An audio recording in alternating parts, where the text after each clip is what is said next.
दोस्तों, मेरे इस चैनल में आपका वेलकम है। आप देख रहे हैं एक कविता जो शैलेंद्र शंकर के लिखे हुए कविता है और उन्होंने दोस्तों अपने युग में बहुत सारे गीत लिख करके हमारे हिंदी सिनेमा को दिए हैं, जिसको आज हम लोग बॉलीवुड इंडस्ट्री के नाम से जानते हैं। मेरा जूता है जापानी, सर पे लाल टोपी वाले, फिर भी दिल है हिंदुस्तानी। इस तरह के गीत लिखने वाले हमारे शैलेंद्र साहब हैं, जिन्होंने अपनी कविता के गहरे अनुराग विराग से पूरी भारत वासियों का मनोरंजन किए हैं। और उन्हीं के लिखे एक गीत है, तू जिंदा है तो जिंदगी की जीत में यकीन कर। कविता गहरे जीवन राग और उत्साह को प्रकट करती है।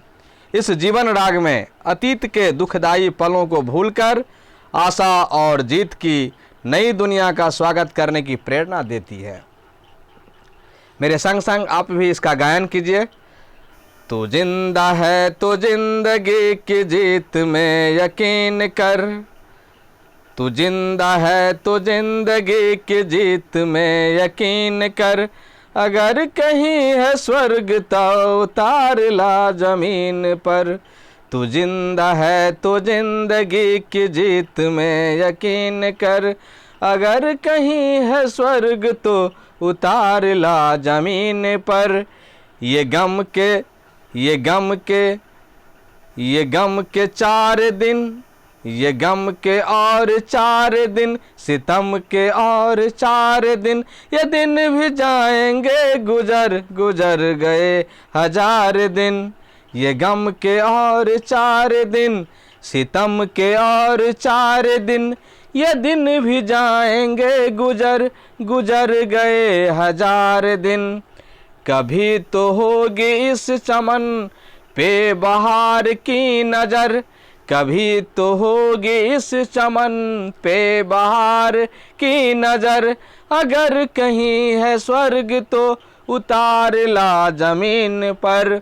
बच्चों, इस कविता के माध्यम से कवि शैलेंद्र साहब यह बताना चाह रहे हैं कि यदि तू जिंदा है, यदि तुझ में थोड़ी सी भी जान बची हुई है, यदि तू श्वसन प्रक्रिया के माध्यम तुम्हारे शरीर में कहीं भी हो रहा है, यानी तुम सांस ले रहे हो और सांस छोड़ रहे हो, तो निश्चित तौर पर तुम जिंदा हो। और तुम यदि जिंदगी की जीत में यकीन करते हो तो समझ लो कि यह स्वर्ग कहीं आसमान में नहीं है, यह स्वर्ग जो है तुम्हें ज़मीन पर लाना पड़ेगा। अगर स्वर्ग तुम आसमान में समझ रहे हो कि स्वर्ग आसमान में है, तो उसे आसमान में नहीं ज़मीन पर ला करके दिखाना पड़ेगा। तब पता चलेगा कि तुम जिंदगी के जीत में यकीन कर रहे हो। दोस्तों, तुम जिंदगी के जीत में यकीन कर रहे हो, तभी जब आप स्वर्ग को ज़मीन पर उतार कर ला दोगे। स्वर्ग कहने का मतलब है बच्चों, ये बचपन के दिनों से लेकर के और बड़े लोगों के लिए भी है। स्वर्ग कहने का मतलब है अपने जीवन में आप अपना लक्ष्य बनाइए और लक्ष्य को टारगेट कीजिए और उस लक्ष्य को प्राप्त कीजिए। जैसे कि अभी हाल में बिहार के कटिहार जिले के रहने वाले शुभम कुमार आईएएस टॉप किए हैं, यूपीएससी टॉपर हुए हैं 2020 का। और एक ऐसा टॉपर बिहार ने दिया है, एक टॉपर नहीं दोस्तों, 3, जिसमें 2 लड़कियां भी टॉपर हमारी हुई है बिहार की। तो ये डायरेक्ट प्रधानमंत्री के पर्सनल असिस्टेंट बन सकते हैं। ये इतने इंटेलिजेंट है हमारे देश में, हमारे देश के युवाओं में जो आईआईटी इंजीनियर भी किया है, तो वो भी उनको सैल्यूट मारेगा दोस्तों, क्योंकि ये भी एक मैकेनिकल इंजीनियर के पोस्ट पर थे। तो इन्होंने स्वर्ग को ज़मीन पर उतार कर ला खड़ा कर दिया।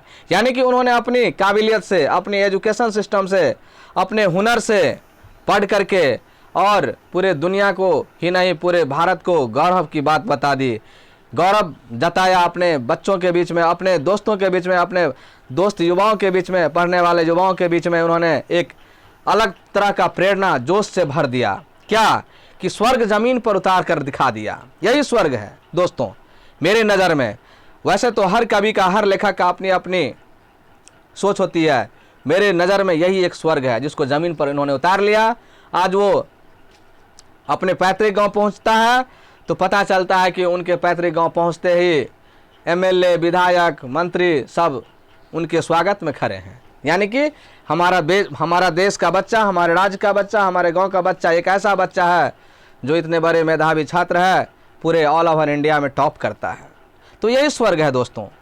अब दूसरी लाइन देखते हैं, दूसरी पंक्ति के ये जो लाइन है, तीसरी पंक्ति के, ये पहली पंक्ति, दूसरी पंक्ति है दोस्तों, ये तीसरी पंक्ति है, ये चौथी पंक्ति है, इस तरह से पांचवी और छठी पंक्ति। कोई बात नहीं, देखिए, ये गम के और 4 दिन, सितम के और 4 दिन, ये दिन भी जाएंगे गुजर गुजर गए 1000 दिन। व्यक्ति एक साल में 365 दिन होते हैं, और 2 साल अगर लगाएंगे तो 700 के दिन हो गए, 3 साल हो गया तो 1000 दिन से ज़्यादा हो गए। कहने का मतलब है कि हमारे 3 साल, 4 साल, 5 साल, 6 साल तो बीतते जा रहे हैं, कई हज़ार दिन हमने बिता दिए और गम में डूब करके बिता दिए। हमने कोई जोश उमंग के साथ नहीं बिताया है, दुखी में बिताया है। ओ बहुत ख़राब समय चल रहा है मेरा। जब भी किसी से मिलते हैं दोस्त, बड़ा ख़राब समय चल रहा है, घर की स्थिति गड़बड़ है, परिवार की स्थिति अच्छी नहीं चल रही है, बच्चे अच्छे से नहीं पढ़ रहे हैं, कहीं ना कहीं उनमें क्या है, उदासीनता है दोस्तों। तो कभी कहते हैं कि दोस्त तुम जिंदा हो, उदासीनता का यहाँ जगह मत दो, उदासी में मत डूबे रहो, तुम उमंग में आ जाओ, खुशी में आ जाओ, तो तुम्हारे ज़िंदगी में भी उमंग आ सकता है। इसलिए वो कहते हैं ये गम के और 4 दिन, सितम के और 4 दिन। गम और सितम के 4 दिन है दोस्तों। ये हवा, आंधी की, तूफान की तरह, हवा की तरह आते हैं और चले जाएंगे। इसलिए इसमें रोने का समय नहीं है, रोना नहीं है। अपने अतीत में रोने के लिए मत सोचो, अपने भविष्य का निर्माण करो, अपने भविष्य में स्वर्ग का निर्माण करो। ये दिन भी जाएंगे गुजर गुजर गए 1000 दिन। ये दिन भी गुजर जाएंगे जैसे हजारों दिन आपका गुजर गया है दोस्तों। इसलिए अच्छे दिन की अपने मन मस्तिष्क में सोच बनाइए और अच्छी सफलता प्राप्त कीजिए दोस्त। कभी तो होगी इस चमन पे भी बहार की नज़र, अगर कहीं है स्वर्ग तो उतार ला जमीन पर। दोस्त, हम लोग उदासी के ज़िंदगी से गुजर रहे हैं, दुख और सितम के ज़िंदगी से गुजर रहे हैं, तो कभी न कभी बहार की नज़र पड़ेगी, बसंत की नज़र पड़ेगी और हमें भी खुश नसीब से, उमंग से, उल्लास से भर देगी। बाहर का मतलब यहाँ पर प्रकृति से है, ईश्वर से है। वो ईश्वर की कभी न कभी नज़र पड़ेगी। अगर आप कर्म करते हैं तो आप सफल ज़रूर हो जाएंगे दोस्त, और स्वर्ग आपके ज़मीन पर आ जाएगा, आपके घर पे आ जाएगा दोस्त। ये कवि साहब कहना चाहते हैं, क्योंकि गीता भी हमें उपदेश देता है, क्या कर्म ही करो, फल की चिंता ना करो। यदि कर्म करते हैं आप तो फल की प्राप्ति भी होगी। इसलिए कभी न कभी ईश्वर की नज़र आप पर पड़ेगी, और आपका निर्माण के लिए जो आप सोच रहे हैं वो निर्माण ईश्वर के हाथों में है, तो ईश्वर ज़रूर करेंगे आपका दोस्तों। नेक्स्ट चलते हैं।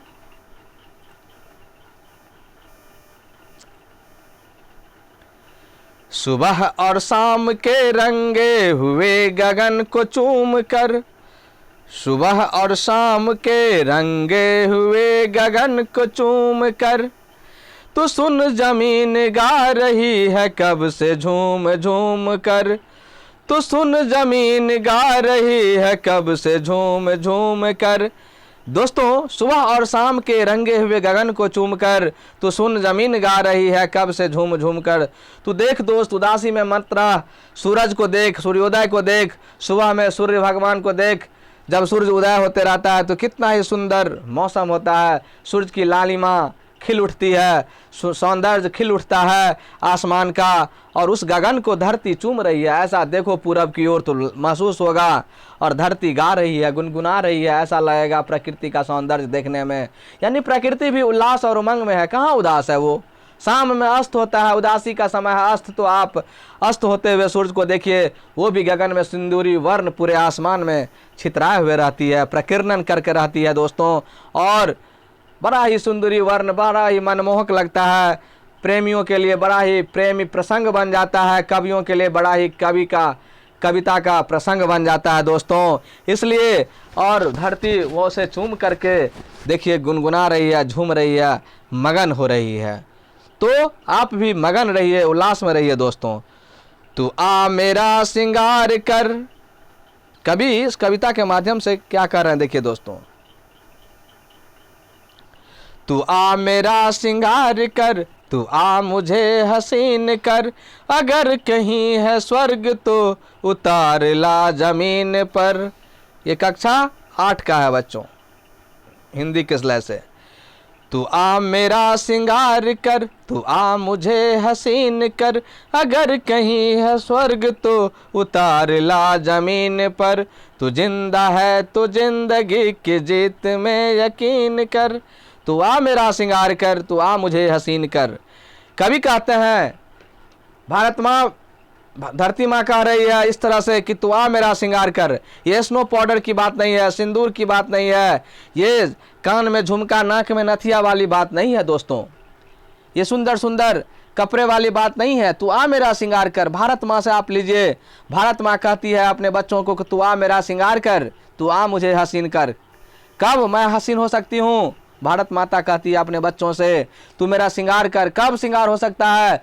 जब तुम पढ़ लिख करके डॉक्टर बनोगे बच्चों, जब तुम पढ़ लिख करके इंजीनियर बनोगे दोस्तों, जब आप पढ़ लिख करके कलेक्टर बनते हैं दोस्तों, जब आप पढ़ लिख करके सफल इंसान बन जाते हैं दोस्तों, आप पढ़ लिख करके बहुत बड़े साइंटिस्ट हो जाते हैं दोस्तों, बहुत बड़े वैज्ञानिक बन जाते हैं दोस्तों, बहुत बड़े कंपनी के मालिक बन जाते हैं दोस्तों, या बहुत बड़े कृषक हो जाते हैं दोस्तों, बहुत बड़ा किसान जो खेती बड़े चाव से, बड़े तरीके से, वैज्ञानिक पद्धति से उपजाए। तो इस तरह से कवि भारत माँ की स्वर में भी ये कह दिए हैं, भारत माँ की इच्छा जाहिर कर दिए हैं कि तू आ मेरा श्रृंगार कर, तू आ मुझे हसीन कर। जब बच्चे डॉक्टर बन जाएंगे, इंजीनियर बन जाएंगे, हाँ, इसके बाद सफल हो जाएंगे, वो बहुत बड़े सफल नागरिक हो जाएंगे, विधायक बन जाएंगे, हाँ, मंत्री बन जाएंगे, राष्ट्रपति बन जाएंगे, प्रधानमंत्री बन जाएंगे, मुख्यमंत्री बन जाएंगे हमारे बच्चे जब देश का प्रतिनिधित्व करेंगे, विश्व का प्रतिनिधित्व करेंगे, स्वामी विवेकानंद जैसा बन जाएंगे, पतंजलि योगपीठ रामदेव बाबा जैसे बन जाएंगे, ओशो प्रवचनकर्ता जैसे ऋषि बन जाएंगे, वाल्मीकि जैसे ऋषि बन जाएंगे, वेद व्यास जैसे ऋषि बन जाएंगे, तो यह भारत माँ के लिए श्रृंगार की बात होगी, गौरव की बात होगी, वही उसके लिए हसीन करने वाली बात होगी दोस्तों। अब देखिए नेक्स्ट अगले पंक्ति में 5 लाइन में कवि क्या कहना चाहते हैं। हजार भेष धर के आई मौत तेरे द्वार पर, मगर तुझे न छल सकी, चली गई वो हार कर। नई सुबह के संग सदा तुझे मिली नई उम्र, अगर कहीं है स्वर्ग तो उतार ला जमीन पर। तू जिंदा है तो जिंदगी की जीत में यकीन कर। देखिए दोस्तों, कवि बहुत ही सुंदर रचना की है, बहुत ही रचना सुंदर है ये। हजार भेष धर के आई मौत तेरे द्वार पर। अगर आप कर्मों के माध्यम से, कर्म के बल पर कोई अच्छा काम कर रहे हैं और उस कर्म से पूरे देश का निर्माण होने वाला है, पूरे देश में, पूरे देश का भविष्य बनने वाला है, तो मेरे ख्याल से आपके दरवाजे पर मौत भी आ जाए तो आपके इस कर्म को देख करके वो चुपचाप वापस चला जाएगा। वो देखेगा कि नहीं नहीं, ये लड़का बड़ा होनहार है, ये कर्मठ है, इससे इस धरती का नाम रोशन होने वाला है, इससे इसके घर का नाम रोशन होने वाला है, इससे इसके देश का नाम रोशन होने वाला है। तो मौत यानी कि यमराज भी साक्षात आ जाएं, धर्मराज भी साक्षात आ जाएं दोस्तों, यमराज भी आ जाए, दक्षिणेश्वर देव भी आ जाएं, तो वह देख करके लौट जाएंगे आपको आशीर्वाद देख करके, चिरंजीवी भवा का। क्यों? क्योंकि आप ऐसे परमात्मा बनने जा रहे हैं, ऐसे आत्मा पुरुष हैं आप, जिससे संसार का विकास होगा, संसार में आप कुछ करने जा रहे हैं, संसार में आने वाले पीढ़ियों को कुछ संदेश देने के लिए आप तैयार हो रहे हैं। इसलिए मौत भी आपको छल नहीं सकेगी, वो हार कर चली जाएगी। इसलिए आप खुशी में, उमंग में पढ़िए लिखिए, अपने जीवन में आगे बढ़ते रहिए, खुशी के साथ, उमंग के साथ, उदासी के साथ नहीं दोस्तों, तब मज़ा नहीं आएगा। नई सुबह के संग सदा तुझे मिली नई उम्र। अब सुबह जो नई होगी, उस सुबह में भी आपको नई जिंदगी मिल जाएगी, नया उम्र दे देगा। अगर कहीं है स्वर्ग तो उतार ला जमीन पर, तू जिंदा है तो जिंदगी के जीत में यकीन कर। इस तरह से अब अगली पंक्ति देखिए दोस्तों,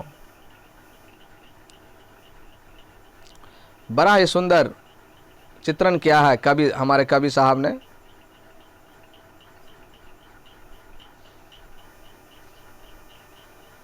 हमारे कारवां को मंजिलों का इंतजार है, हमारे कारवां को मंजिलों का इंतजार है।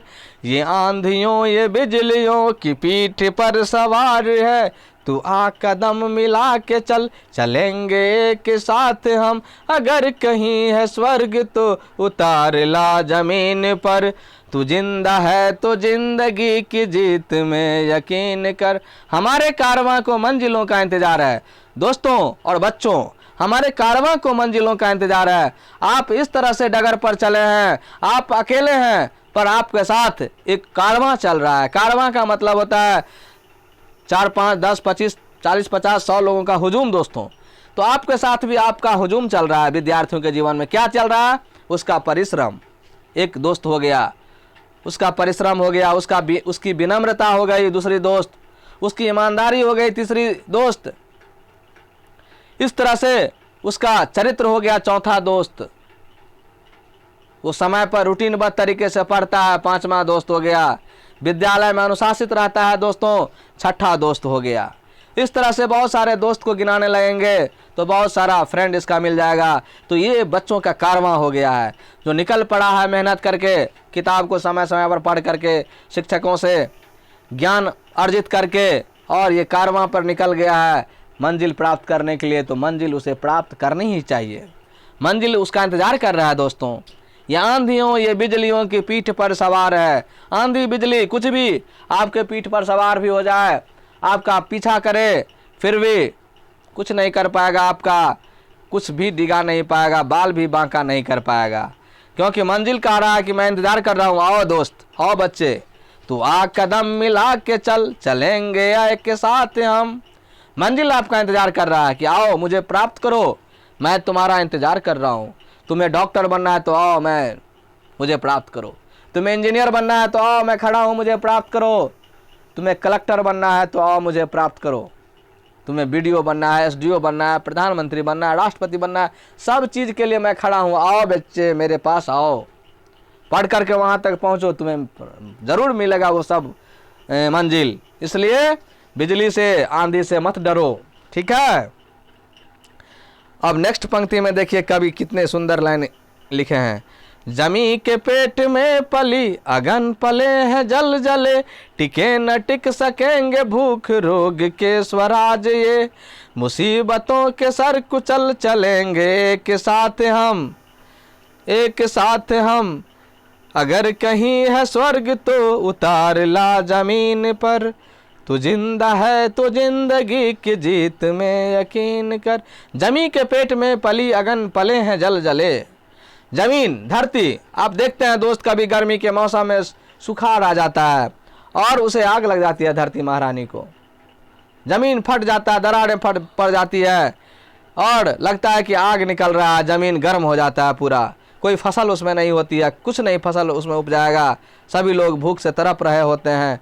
फिर भी हमें इस तरह की शिक्षा दी जा रही है शैलेंद्र जी के द्वारा कि मुसीबतों का सर कुचल करके हम लोग एक साथ चलेंगे और उस मिट्टी में, उस तपती हुई भूमि पर बारिश करवाएंगे या पानी से सींच करके उसमें फसल उगाएंगे, खेतों को हरियाली से भर देंगे, उसमें हरे हरे फसल लाएंगे, हमारे लिए अनाज निकलेंगे, उसका हम अनाज का भोजन के रूप में इस्तेमाल करेंगे। यानी ये स्वर्ग के रूप में हम उसको तब्दील कर देंगे। दोस्तों नेक्स्ट पंक्ति देखते हैं। अगली पंक्ति है, बड़ा सुंदर पंक्ति है दोस्तों।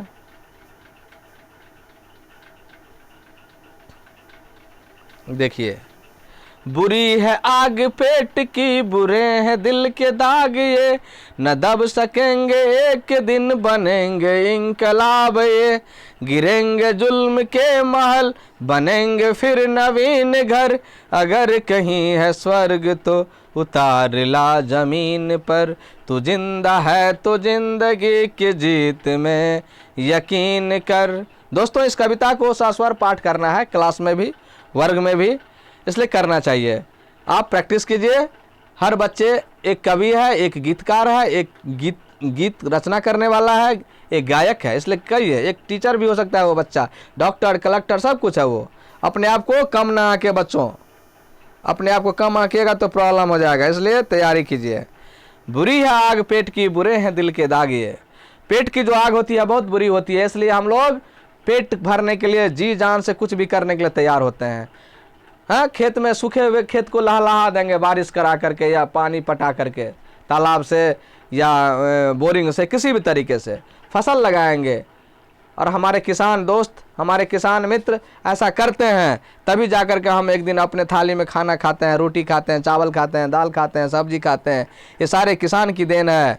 इसलिए जब ये काम किसान कर सकते हैं दोस्तों और बच्चों, तो आप क्यों नहीं कर सकते हैं। आप भी अपने ज़मीन यानी कि विद्यार्थी के जीवन में जो आप किताब है, जो विद्या आपने सुखा दिया है, नहीं पढ़ने पर ध्यान दिया है, वो पढ़ पढ़ करके परिश्रम करके, कठिन परिश्रम करके हासिल कीजिए। ये कविता को याद कीजिए। इस तरह से बहुत सारी कविताएं हैं, याद कीजिए। बहुत सारे पढ़ाई है, उसको पढ़िए। जीवन में आगे बढ़ना है तो निश्चित तौर पर आप आगे बढ़िएगा। आई होप, मुझे आशा है कि आप लोग इस कविता को अच्छे से गायन कर पढ़ेंगे और अपने जीवन को सफल करेंगे। बहुत सारे चीज़ों को पढ़ करके, बहुत सारे विषयों का अध्ययन करके, अपने शिक्षकों की बातों को अक्षरशः पालन करते हुए आप पढ़ेंगे ईमानदारी पूर्वक दोस्तों। चलिए, थैंक यू दोस्त इस कविता के लिए। आप इस कविता को बढ़िया से रिसाइकिल कीजिए, याद कीजिए, पढ़िए। थैंक यू दोस्त। और यदि पसंद आए तो ज़रूर शेयर लाइक करना नहीं भूलिए दोस्तों। और यह कविता अपने आप में जो लिखे हैं दोस्त, ये अर्थ है, देख लीजिए, उसको आप पॉज करके नोट कर लीजिए। ये लिखे हैं शैलेंद्र जी, देख रहे हैं, शैलेंद्र मोहन है, शैलेंद्र शंकर जी हैं, यही गीतकार हैं हमारे। कवि को भी देख लीजिए, जो फिल्म इंडस्ट्री में बहुत सारे गीत दिए हैं दोस्त। और मैं परमानंद कुमार आप लोगों से अब विदा होने की कोशिश करता हूँ। थैंक यू दोस्त।